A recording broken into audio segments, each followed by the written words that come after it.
most of the time when you wrap a perm, you're going to use end papers. They come in little boxes like this. You can usually get about 1,000 of these for $2. They're basically a fancy tissue paper, but just a little bit thicker. If you don't have these, you can actually use tissue paper for gifts. Cut it up in little rectangles. Not only do end papers help you have more control when you're rolling the perm, but these act as little blankets for the ends of your hair. They give the ends a mild layer of protection. Perming solution, whether it be alkaline or acidic, is a very strong chemical. So the hair jumps way out of its natural pH when you put the perming solution on, and when you put the neutralizer on, it jumps back to lock in the curl. So your hair is going through a lot of chemical changes. It's swelling, forming a new curl pattern, and then locking it in. The ends of the hair are typically the most porous, and a lot of people have damaged ends. If the ends are too porous or too damaged, it actually won't do anything. The curl just won't hold. So the end papers are a little layer of protection. The chemical is still gonna seep through, but it's going to have a nice little small layer, but it does make a difference. To separate these, you can take the bottom of your comb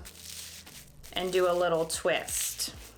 This will make them easier to grab. They also have little bracelets that you can wear that dispense the perm rod so you don't have to pick it off the table. There's 3 different end paper techniques. The first one is called the double flat. Double being 2 pieces of paper. You're gonna make a sandwich. The paper is the bread. Pretend my hand is the hair. Piece of bread, hair, this is the meat, turkey meat, piece of bread. So you're sandwiching the hair in between the 2 papers, and then you're going to roll the perm. On Brenda here, she is in the standard 9 basic sectioning for perms. This is what we did last week. We have 9 sections. Now we're going to break it down into smaller subsections. So the section within a section is a subsection. How you measure how much hair actually goes in the rod, you're going to use the bottom of your perm rod. So there's not one standard 1/2 inch, 1 inch. All subsections will be different depending on what color rod you're using. Your subsection should be slightly smaller than the width of this rod.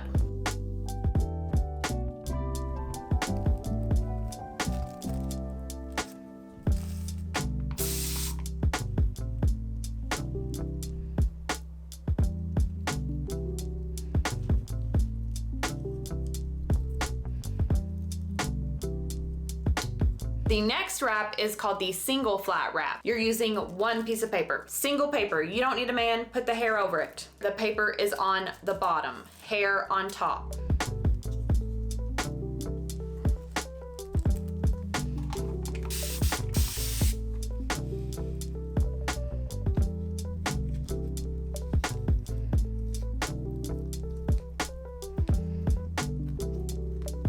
This is not my favorite one to use. The advantage is it uses less paper, less time. For me, it's always sliding off. I actually use the double flat the most use of paper because you can get more control. And if you have layers of hair, you can actually stack multiple of these to make sure all the layers get in there. You don't want to do a perm and get a fish hook, which literally looks like a fish hook. Fish hooks happen when you're rolling the perm at the ends. You didn't make sure that the ends are straight. So when you put the perming solution on, it's going to perm however that perm was rolled. So if the ends were like this, it's going to perm like this. So the end papers help smooth out the ends and make sure you get the most control. And the double flat offers the most control. And lastly, you have the bookend wrap. You take your paper hot dog style and you literally fold it in half. You're making a book. The hair will go inside the book.